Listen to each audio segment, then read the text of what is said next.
Here is my review for Shingeki no Kyojin, aka Attack on Titan, episode 23. So let's get into this. So this week's episode of Shingeki no Kyojin, this was an overall good episode. I would say it's a little slow, but it overall was a good episode because it set up a lot of things and for other events to happen in the next episode. So I know the next episode is going to be pretty freaking awesome, so I can't wait to see what happens next because I'm very curious of how they're going to try to maybe subdue the female Titan because of what happened in this episode.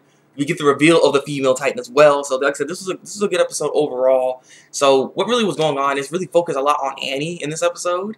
And basically get like a little backstory on her, like not backstory, but just, you know, a little flashback where we see her like training and stuff, and she's kicking this little bag and everything. You could see her so powerful and stuff, you know, she's fighting and everything like that. And then we just go back in time, like back in actual time and stuff like that.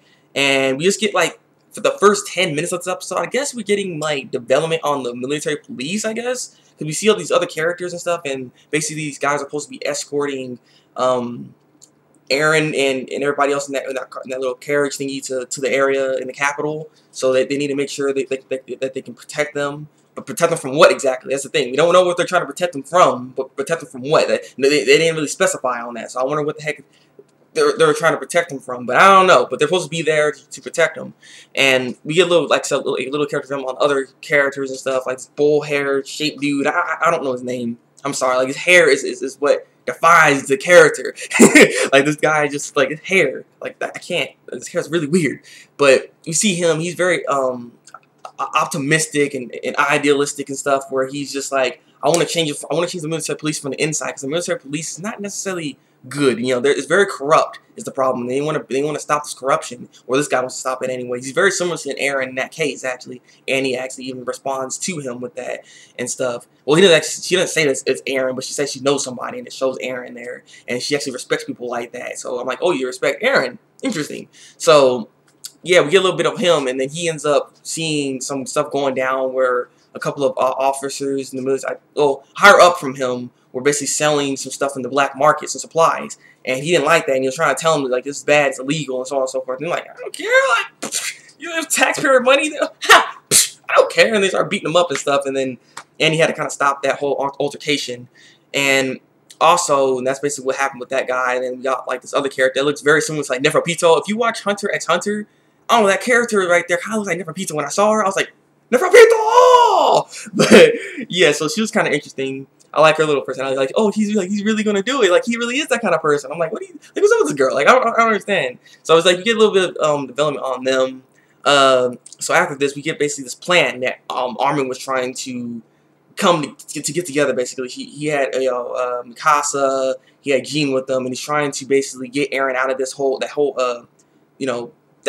thing with the whole capital stuff, because you know he's gonna get severely punished. They might torture him and stuff like that. So they want to try to get him before anything happens. And so what the plan was, basically they're gonna swap Jean with Eren, and we see Jean actually gonna be in there. He has like a freaking wig on, and he's looking all scared, like, crap, I don't know what I'm doing. Like, look freaking funny, and it's weird. And freaking Eren's like, he doesn't look nothing like me, and I'm like, well, actually, I mean, he doesn't have green eyes, but besides that, you guys.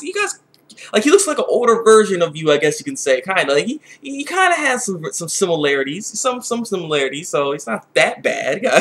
But yeah, he's in there, and they didn't realize it that's not Eren in there, so they're still going, and so they have Eren. But before that, though, Armin had to convince Annie to work with them. Basically, like she didn't really want to do it at first, but then Armin was trying to like talk to her and be like, if you're not gonna help us, then you're kind of like a bad person and stuff. Like the way the conversation was very interesting, but he was able to persuade her to actually help them. And the problem was, like, they really needed her help, but like if she didn't decide to help them, it would have been so much harder for them to get inside, try to be all sneaky like, because like they have to go over the wall and try to get into this capital area. Like it wouldn't have been good. It wouldn't have been good. Like, I don't know how the heck they're gonna really do this, but with Annie there, they're able to get in there very easily, do the plan very easily, actually. They end up getting them and switching them really quick. Like, it's interesting how they were able to do the plan so fast. So after they got Eren, they were trying to then go into this underground area, and that's what they're gonna do afterwards, after they find that Eren's gone, and they might think Mikasa and Armin did it or something. They'll go into hiding, they'll probably pieces or something. Like, they're just gonna go into hiding for now, and they're just gonna see what they're gonna do then. But the thing is, once they're trying to go underground, Annie didn't want to go with them. And this is where things get really odd, and the plan seems to not be the plan that we thought it was. Like, it's very interesting what was going on here.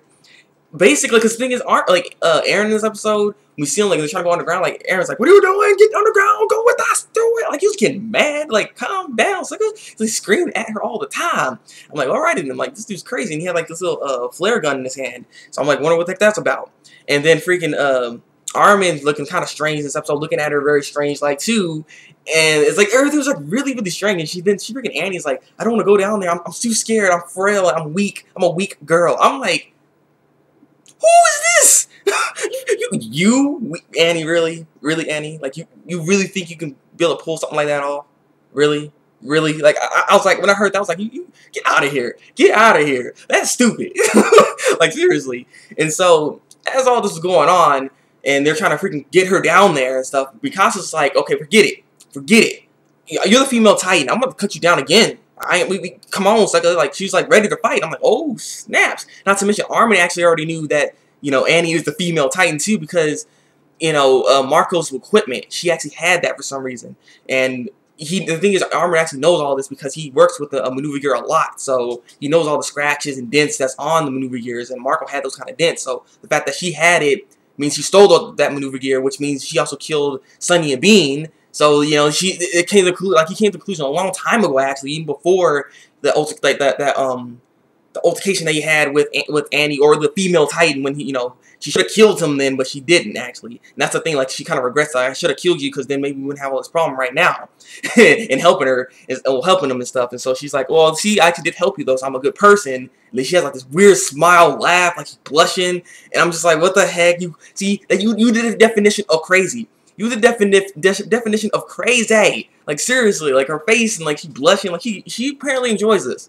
She apparently enjoys this a lot. So yeah, so she's like, you know what? It's time for me to go Titan mode. Like, it's like she's done playing around. But then that's where we see like all these people like surrounding the area, and so they come down and stuff, and they try to hold on to Annie, and so she can't turn into a Titan and stuff like that. But she had like this ring on, and so this ring had a little sharp object in it, and she just stabbed herself, and that's when she ended up turning into a Titan, and that's in the episode there. Now, I'll also say, like I said, the plan is kind of weird, because I thought the plan was just trying to get Eren, and they're going to go and hide and stuff like that, but this plan seems as though maybe Armin and Erwin probably came up with this idea, in a sense, to try to actually capture the female Titan still, because I think Armin kind of like figured out that she is the female Titan, so maybe Erwin let him do this plan to actually try to then get her and try to get her confess that she is a female Titan and stuff like that. And so maybe that's what the plan was, because I mean, though at the same time, I can't really say that when it comes to Eren. I think this might just be all Armin's plan, because the people that try to like hold on to